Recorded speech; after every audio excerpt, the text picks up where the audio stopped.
Let me begin with a story that still feels alive in my body.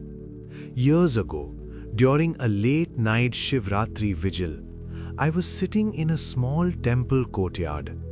The lamps were flickering, incense hung heavy in the air, and somewhere in the distance, someone was softly chanting. Around me, people were restless. Some checked their phones, some whispered, some looked tired. I remember watching an old man sitting perfectly still near the Shivalingam. His eyes were closed, his spine was upright. He hadn't moved for over an hour. Out of curiosity, I went and sat a few feet away from him. Nothing dramatic happened, no visions, no cosmic fireworks. But slowly, my breath settled, my thoughts softened. And for a brief moment, I felt something rare. I was not trying to become anything. I was simply here. That night taught me more about Shivratri than years of reading ever could.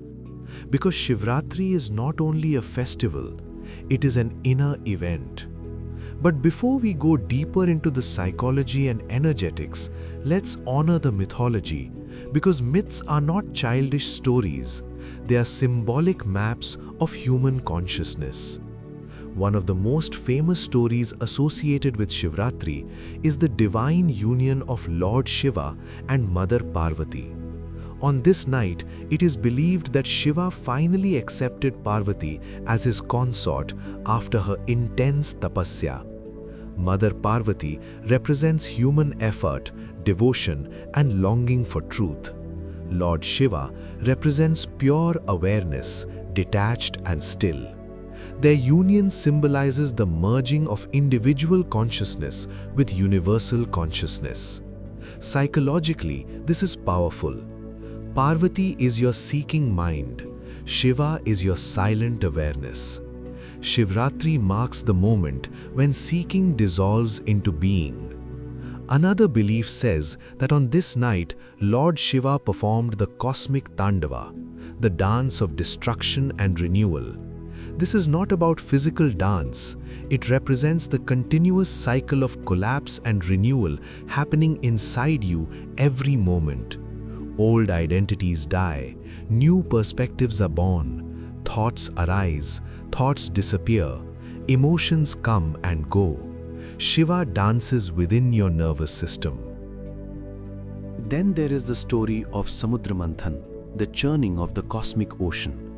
When gods and demons churned the ocean for nectar, poison emerged first. This poison threatened to destroy existence, and the Lord Shiva drank it to save the world, holding it in his throat, turning him Neelkanth. Symbolically, this is profound. Before nectar comes poison. Before healing comes pain. Before clarity comes chaos. Shiva consuming poison represents radical acceptance of suffering. He does not spit it out. He does not deny it. He holds it consciously. That is emotional mastery. That is trauma integration. That is what Shivratri invites you to practice. The capacity to sit with your poison without letting it destroy you. And then there is the story of the endless pillar of light, when Lord Shiva appeared as an infinite column of fire. Vishnu went downward searching for its base. Brahma went upward searching for its top. Neither could find the end. Shiva revealed that consciousness has no beginning and no end. This story quietly humbles the ego. You cannot measure awareness. You cannot conquer infinity. You can only surrender to it. So let me ask you something very gently. How much of your life is spent proving something? Proving your worth, proving your intelligence, proving your spirituality, proving your success. Shivaratri whispers, what if you stop proving? What if you simply dissolve? The fundamental assumption we carry is that our identity is solid, that I am this body, these thoughts, this story. But your personality is mostly conditioned.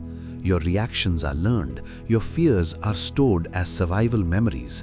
Your sense of self is a psychological construction. Ego is not evil. It is protective, but it becomes tyrannical when you mistake it for who you truly are. Shiva represents what remains when all these layers fall away. Not a deity on Mount Kailash, but the awareness that watches your breath, the silence behind your emotions, the spaciousness in which your life unfolds. Shivratri uses the natural intelligence of the night. Darkness pulls energy inward, the senses withdraw, the mind becomes quieter, the body becomes more receptive. Yogic traditions say that on this night, the spine becomes especially sensitive to subtle energies. That's why staying awake and sitting upright is emphasized, not as a ritualistic hardship, but as a neurological and energetic alignment. When you sit still long enough, something remarkable happens. First, the mind protests, then boredom appears, then old memories surface, then emotions rise, and if you don't escape, if you don't distract, if you don't suppress, a deeper silence emerges underneath it all. That silence is not emptiness, it is fullness without content. This is where ego begins to dissolve, not through effort, through stillness. Ego needs movement to survive, mental chatter, emotional drama, identity stories. Stillness starves it. Sacred silence is not the absence of sound, it is the absence of inner resistance. And this is the real purpose of Shivaratri.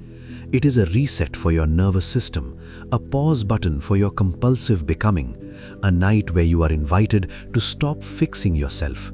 No affirmations, no manifesting, no self-improvement, just witnessing. Most of your suffering comes from arguing with reality. This shouldn't have happened. I should be different. They should change. Life should cooperate. Shivaratri asks you to drop the argument, to sit with what is: fear, restlessness, sadness, numbness, all of it.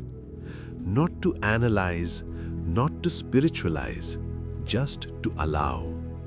This allowing is tapasya, not heroic discipline, but quiet endurance of truth.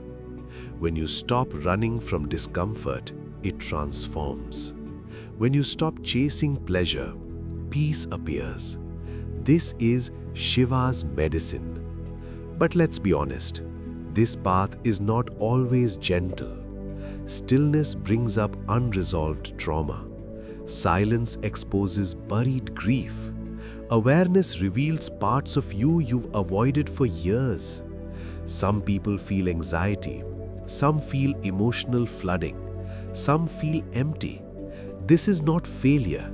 This is the psyche reorganizing itself. Shiva energy is destructive in the healthiest way. It destroys false structures, and destruction is rarely comfortable. That's why integration matters. You cannot live permanently in meditation caves. You must bring Shiva back into traffic jams, family arguments, deadlines, and disappointments. Integration means noticing your breath before reacting. It means feeling your body when anger rises.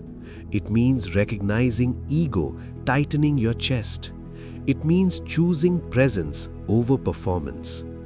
You don't need to become a yogi. You need to become honest. Honest about your fear. Honest about your attachment. Honest about your exhaustion from pretending. Shivaratri is not only about worshipping Shiva. It is more about becoming available to Shiva consciousness. The consciousness that witnesses without judgment. The consciousness that does not cling. The consciousness that remains steady in chaos. If you truly understand Shivaratri, you realize it is not an annual event.